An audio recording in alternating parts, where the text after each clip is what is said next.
Muslim Apologetics Australia. In this segment of the video, we'll be discussing and refuting all of the arguments made by the Islamophobic movement in Australia. So every time they raise questions, we'll be refuting them. And you will see all of these questions bombarded to Muslims on every social media network in Australia. Soon as there's news about a Muslim and so forth, and when a discussion takes place, you will see how they always raise the same questions. But it's time to make a video where we will counter all the arguments, God willing.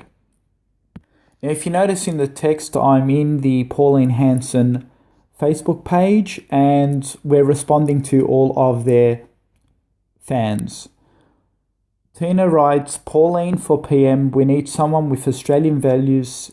Sound kept cutting out. So basically, as you know, the Australian Islamophobes are supporting Pauline Hanson. They keep talking about Australian values. We need someone who will stick up to Australian values and who will integrate into Australia. And basically my response was this, and this really hurt the feelings of the Pauline Hanson fans. I said in response, Miss Hanson can't even speak the Indigenous language. She needs to learn Australian values and integration. And you can see in the text how the Australian Islamophobes are so upset about this. One guy called Andrew Abrahamian writes, piss off Mustafa, you moron. And he gets 11 likes for it. So it pretty much ticked them right off. Tina writes back and says, Mustafa, can you speak the Indigenous language? If not, why? And my reply back was, I haven't been long enough in Australia like Miss Hanson. Obviously, she's a lot older than me. And notice, she is the one that is calling for integration, right? And her standard of integration is you must learn the language, right? Yet she hasn't learned the Indigenous language. That's not my claim. That's her claim. So it's a fallacy to compare me and me not knowing the Indigenous language to Pauline Hanson not knowing the Indigenous language. Tina comes back and writes back and says, Malcolm Turnbull cannot speak the Indigenous language. Either I do not think any PM have been able to. So she's defending Pauline Hanson. And I said, Tina, then if our politicians have done a poor job integrating, then they are the last people to lecture us on integration. Andrew comes back and says, Mustafa, you are a moron. You are a virus to the country. Look how upset he's screaming in the text because Pauline Hanson just got exposed. I said back to Andrew, what will you do? Kill my parents and sell me off to an orphanage like the stolen Indigenous generation? But we are the viruses. It's more like your ancestry were the viruses of this country. So basically we'll be going through a question and answer session. So please be patient. We'll hopefully go through all of the rebuttals. I kind of pissed them off more by saying, so you admit you white people have been a virus in this country. I haven't heard Miss Hanson ever say sorry to the Indigenous people. Have you? In fact, I would love Miss Hanson to do a public statement saying, we are sorry. I love to see her do that one. And watch how they take hook, line and sinker, right, all together. Because he's going to now come back to use an argument and watch how it backfires. And it's great because Brad Foster came, he's a non-Muslim, he came to defend me amongst all of these hooligans, right? He writes to Andrew and he says, Andrew, you're the virus, mate. You aren't scared of Mustafa because of where he came from. You're scared of him because he makes a few reasonable points. And he says, boneheaded Hannah Sinets like you hate logic because it's too hard for you. You'd rather take racial pot shots at the superior person and tell them to be quiet. I hope you choke on a sandwich, mate. So thanks, Brad Foster. I mean, amazing. See how a non-Muslim comes and he defends a Muslim when they start doing insults and personal attacks when they can't beat the arguments. Tina comes back and says, Mustafa, the indigenous people were not the only people stolen in Australia. White people had their children removed also. They were not if they weren't married. And I responded back saying, yes, removed by white people. That's the point. And some people say, oh, there are Aboriginals who do not welcome Muslims in this country and so forth. However, I can put a link below here where Aboriginals are telling white people to shut their faces and welcoming refugees into this country from the Muslim faith. Andrew comes back crying in the text, as you can see. He says, can someone get rid of Mr. Musa? So they want to ban me from the room. And I basically said to him, when the debate is lost, slander becomes a tool of the loser, Socrates. Andrew comes back and writes that the Muslims have lost for the last 1400 years. And my response to him is, we have currently 370 mosques in Australia and growing. If you think that is a loss since the early 14th century, then I don't know what winning is.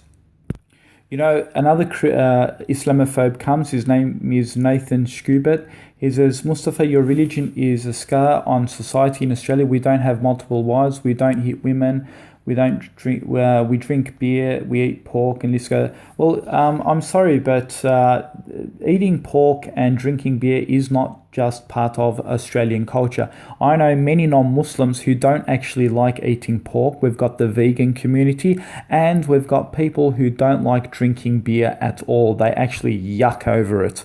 So when you say, oh, you drink beer and pork, and so does the rest of Australians, and you're trying to conflate everyone, that is just ridiculous. It's not the Muslims who are against drinking beer and eating pork. You have most non-Muslims who actually consider these things a intoxication and revolting.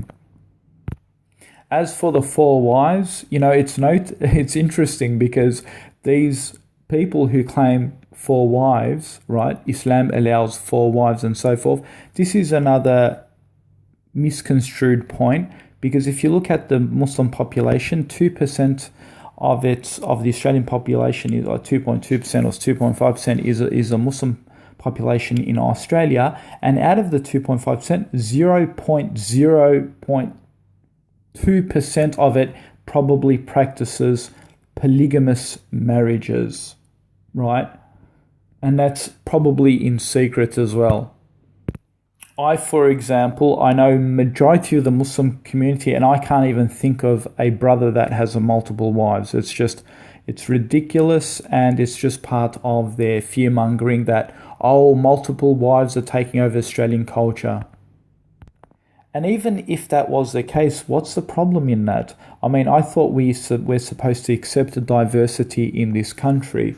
I mean, notice they're giving bans here and there, but they give all these exceptions for homosexuals to get married. Oh, that's never part of Australian culture, is it? But it's okay if that is introduced. And this is why these people will only support evil. They won't support good. And when I say they support evil, if you ask an average Australian bloke, he's probably as long as he doesn't tie the knot, he can have about 6 girlfriends. In fact, he can have 50 girlfriends if he likes. He can date them, fornicate with them, share them around, so long as he doesn't put the ring on. But if he puts the ring on, it becomes bad. I can't see why that is even part of logic. I mean, he's still sleeping with them. He's still accommodating them and so forth, but it just becomes a difference when they're now married. It becomes some moral objection. That's morally bad to have 4 wives or 3 wives or 2 wives. It's morally bad, but to have 15 girlfriends in different neighborhoods, that's morally acceptable. Now, I know what they'll say. They'll say, but, we don't really morally accept that too. Well, that's part of Australian culture. I don't care whether you personally do not accept it or not. That's part of Australian culture to have multiple girlfriends. It happens. They have multiple girlfriends.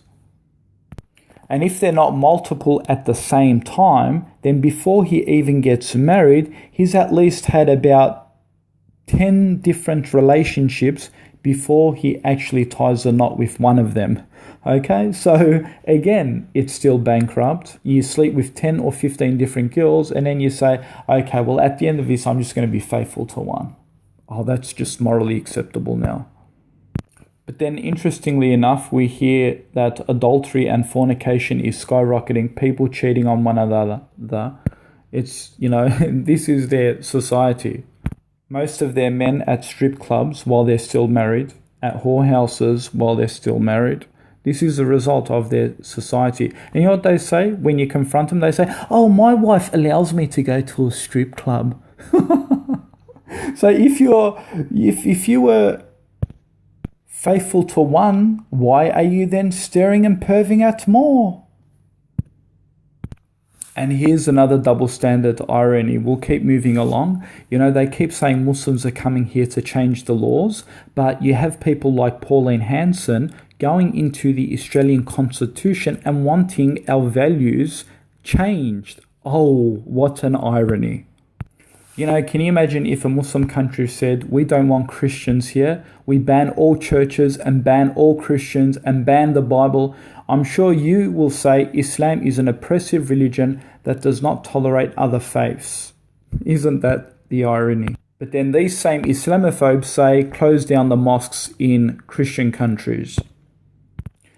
Tina writes back and says, most Islamic nations do that already. How stupid you are. My reply to Tina, and I said, so you would follow the example of some of those dictatorship countries. So you would want to be an oppressive dictator just like some of those Muslim countries. I'm actually exposing the double standards here. So yeah, some of those Muslim countries might not allow it, like Saudi Arabia. They've got certain rules and regulations and visa approvals. But this is a double standard. They're now appealing to secularism, democracy, and liberalism, which actually teaches a diversity of faiths and cultures. Now, if they start putting bans on religion and Islam and so forth, how then can they appeal to liberalism, democracy, and secularism, when in fact they're now appealing to a Muslim country? Look at the double standards. And in the text, I'm getting abuse after abuse after abuse, using the F word, personal insults, and so forth. And I actually said to him, look, I'm keeping my manners, and you guys are resorting to personal insults. As Andrew says, go back to your shit country of origin. This Jono Graham calls me an effing penis, whatever. Then Andrew said, in Saudi Arabia, women cannot drive cars. And my response to him is, well, if Miss Hanson wins in her banning the burqa campaign, Muslim women will not only be banned from driving like in Saudi, but be banned from other rights like clothing rights in Australia. Thank you for comparing Saudi to Miss Hanson's policies. The rise of the fish and chips. There was a comment earlier which said 99% of the hate caused in the world is due to Muslims. And my response is, I will let the experts decide that one. According to the FBI records, that global terrorism was a reaction to geopolitics and control of the Middle East by Western powers, which caused instability. That gave rise to terror groups. That is why world terror was almost unknown prior to the Bush administration going to fighting illegal wars in the hope to catch weapons of mass destruction. That never existed. So to blame Muslims only for the instability caused in the world is like not wanting to discuss the elephant in the room, the root cause to these problems. But what they will most likely call me a terrorist sympathizer if I blame Western powers along with the terrorists. This is their strategy. If you point a finger at the illegal wars, you suddenly become one with the terrorists. Another question was raised, if you want Sharia law, go back to the desert. And my response to that is, sir, I do not need to wish for Sharia law here. Already secular think tanks want it here, and they are not Muslims. Take a read. Capital Punishment Secular Confession from a secular think tank of Australia. His name is Tom Elliott, a secularist and one who hates and no longer respects Islam, a host at 3AW693. In the afternoon show program, he argues Australia has a graffiti vandals epidemic problem. None of our current laws are helping to reduce crimes of vandalism. Look at Singapore. They don't have a graffiti problem because you can be flogged with a cane. End quote.